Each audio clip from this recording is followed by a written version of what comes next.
Hello again, and welcome to Kabbala Revealed. I'm Tony Koznek. Previously, we learned about the blueprint for reality, the thought of creation, the action of the Creator, the quality of the upper world, what spirituality is. This thought of creation, which is to create a creature and to fill this creature with unbounded delight, is the only reason that anything ever occurs.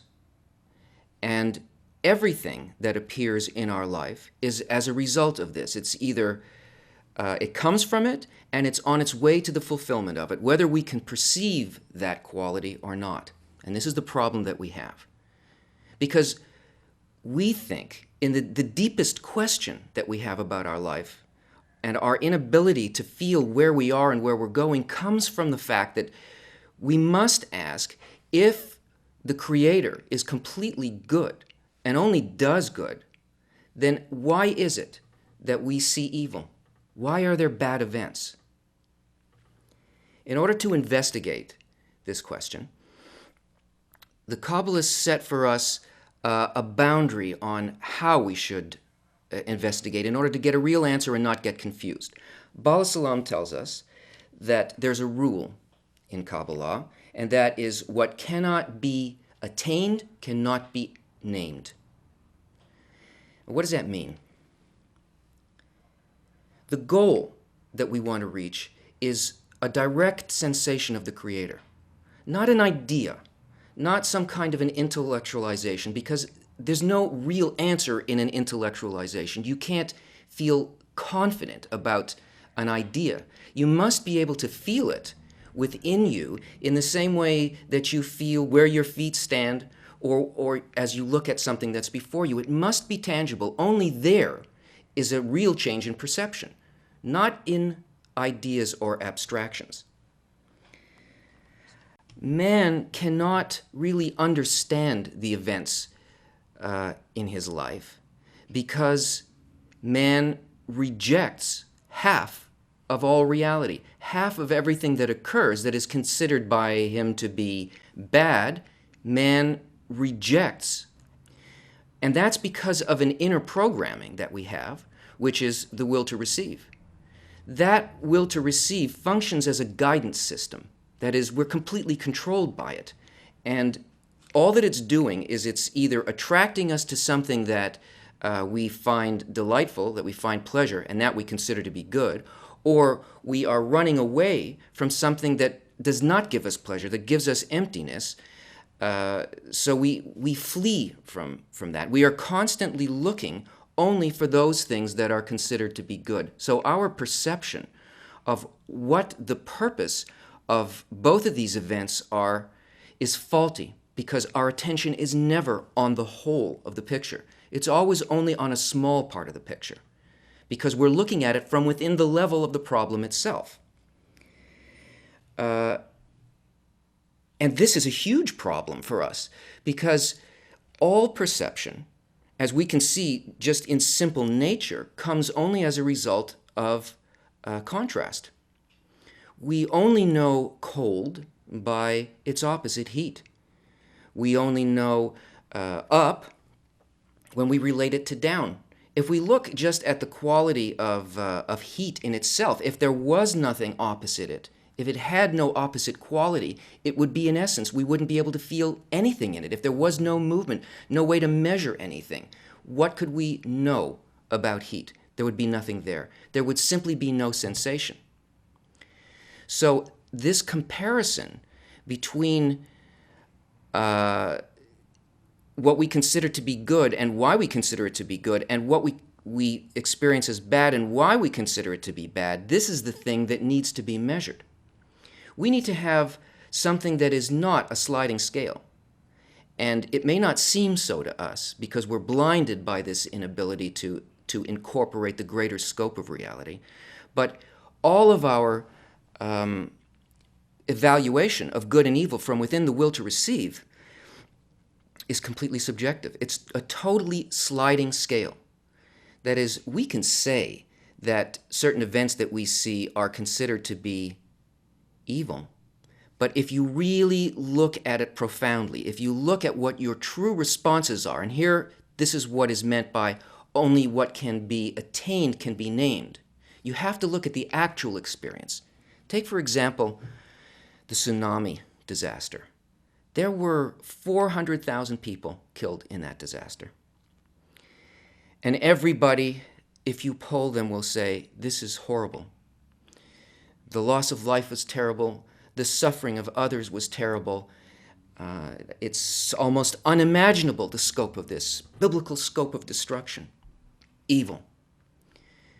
But what happens if you happen to be one of the owners of the companies that gets to rebuild the resorts in those areas?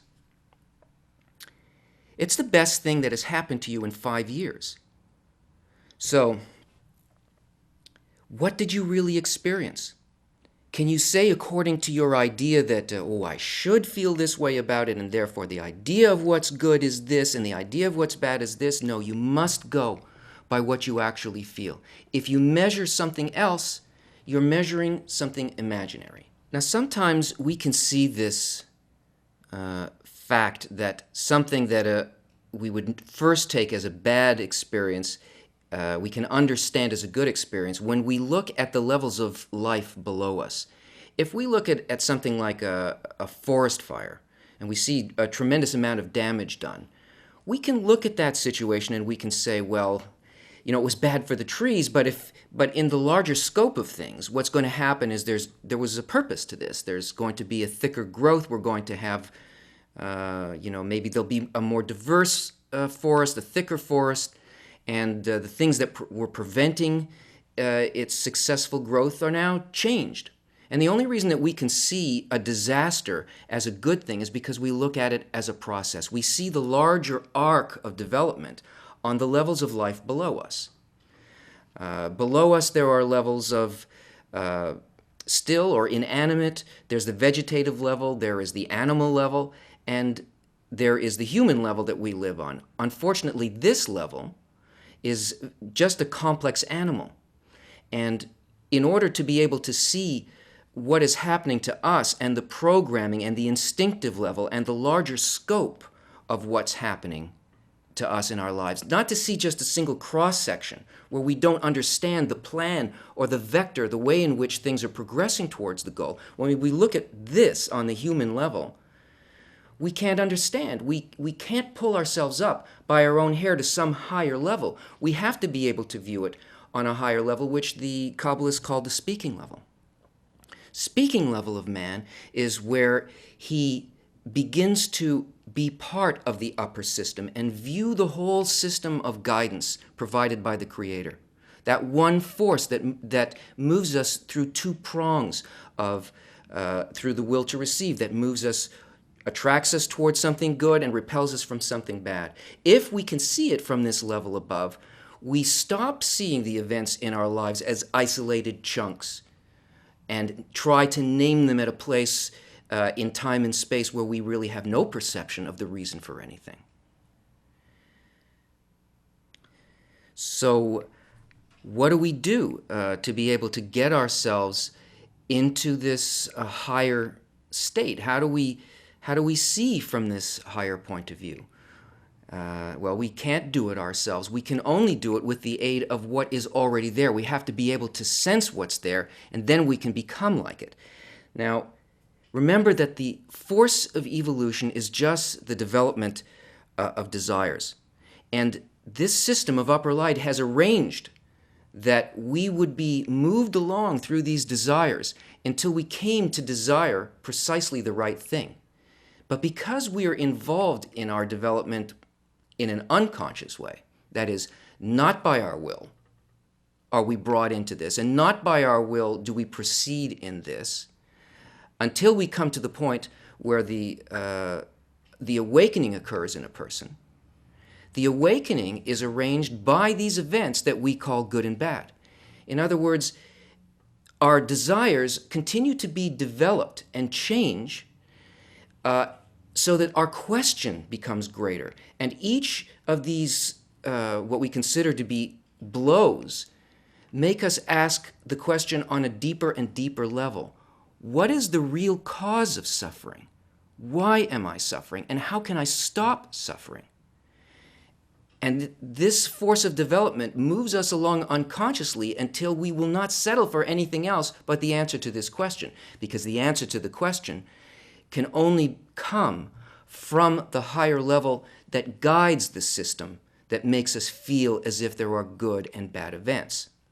So now that this conscious, tangible need has happened inside the sensation of the person that no other desire can replace, only the answer to this question, this conscious, tangible need, now the answer has a place to go. A person can receive it. But in order to know why we're suffering, we have to know what's good and what's bad. And we know that we can't feel that or measure it against a sliding scale. It can't be from within the will to receive. It has to be against something that doesn't change. And this, we know, is the quality of the Creator, which always and only gives its unconditional bestowal. And the quality of the creature is to receive, the will to receive for the self alone. It's the measurement of the contrast between these two qualities that begin to give us a sense of where we are. Because the only thing there is to feel and to sense is the Creator. The question is, how do I sense it? What do I sense it as? We live in a sea of light. That means we are always receiving delight into our vessel, our kli. This is our will to receive. And the upper light is constantly filling us with delight, that is, with a sensation which is actually a sensation of the light itself. It is always the Creator, except that it depends on what we say it is. It depends on what the dressing is, what we call this thing that's happening. All events of our life are sent to us in a way that we sense them directly as direct light. But if we feel them that way, that means that we feel them through the will to receive, and we don't know why they're being given. What we seek to do is to feel the thought inside of it. That is, what is this quality here? What is the quality of bestowal that is the Creator's intention behind giving to us in this event? How is this connected to the force of development that is bringing us to fulfillment? If we can understand and get a sensation of this, then we understand the event and we also rise to that level. And all that we seek to do in the events of life is to justify the Creator. This is what a righteous man is, what a tzaddik is. It's one who, regardless of the events of life, feels the thought behind the giving of the event, the benevolent force of the Creator's guidance. And only the difference between what we feel in our kli and what the Creator's thought is, that is, what our thought is, compared to what the Creator's thought is, this is the source of suffering.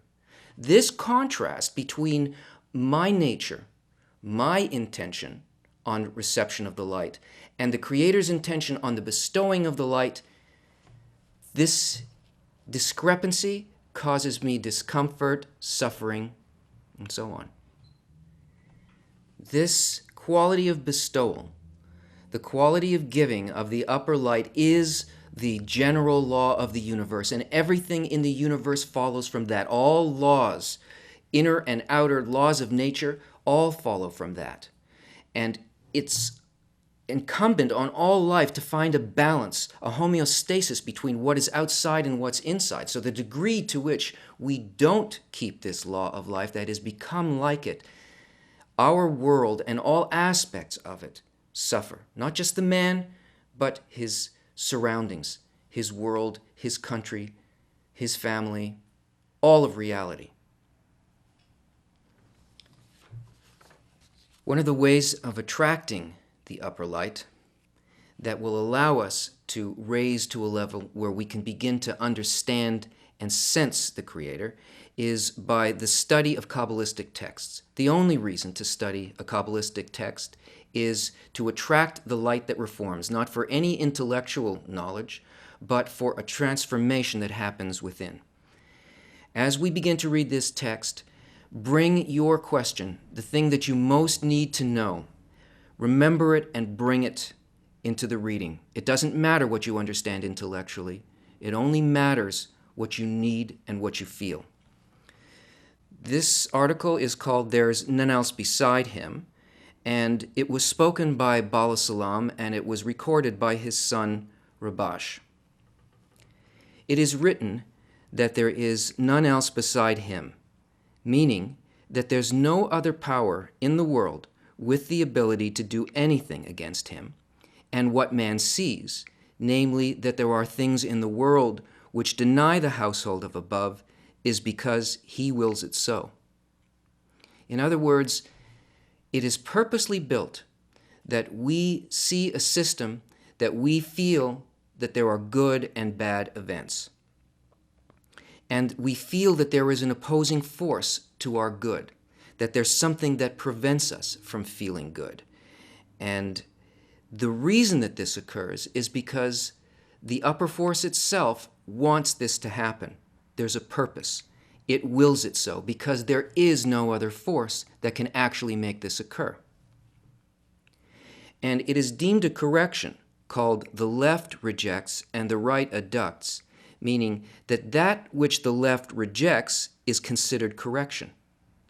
This means that there are things in the world which from the beginning aim to divert a person from the right way, and they reject him from holiness.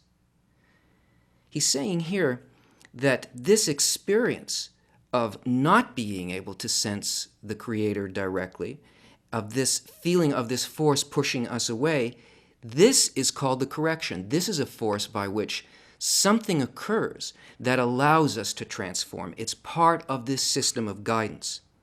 And it's called that the left rejects, that is, pushes away, and the right adducts, draws closer to the Creator.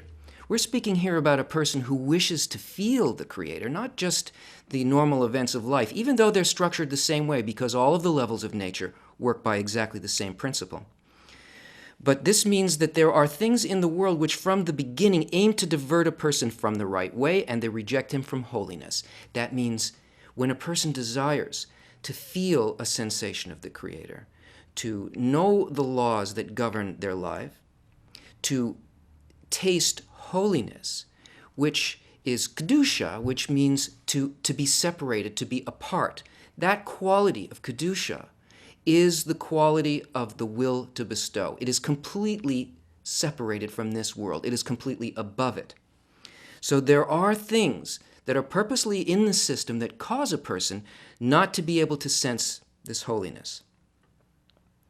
And the benefit from these rejections is that through them a person receives a need and a complete desire for God to help him. This pushing away, once there is a desire, once there is an intention to know the Creator, this pushing away does what we have seen in the whole system of nature.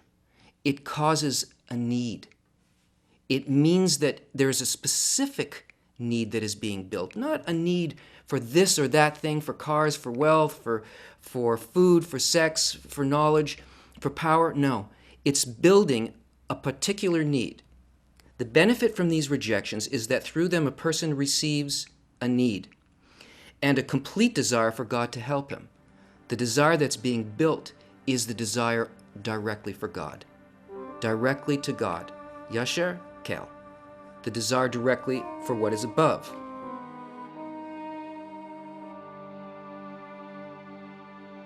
Since he sees that otherwise he's lost. In other words, they need a connection with the higher force that guides everything. Not only does he not progress in his work, but he sees that he regresses. That is, the more one needs this, the more the light exposes the difference between his inner condition and the state of the light. This is called the revelation of evil. What do we need this for? We need this because this is our means of measurement. It's by the contrast that we know something. We measure the scope of love, the completeness of the thought of creation, against the barrier in which we begin to sense our own nature. So not only is the nature of the Creator and the upper world revealed to us through this process of contrast, our own nature is revealed. And the greater the desire to receive grows, specifically with this desire to receive contact with the Creator, the greater the amount of the sensation of the Creator can fill it. Not only does he not progress in his work, but he sees that he regresses. In other words, he sees the difference between him and the Creator, and he lacks the strength to observe Torah and mitzvot, even not for her name. That is, a person feels that not only can they not sense the Creator directly, but they can't even fool themselves that they're doing it for any reason in order to reach the Creator. They feel the greatest degree of difference, but this is a blessing because it's by the expansion of the will to receive and its correction that we actually progress. That only genuinely overcoming all of the obstacles above reason, he can observe Torah and mitzvot.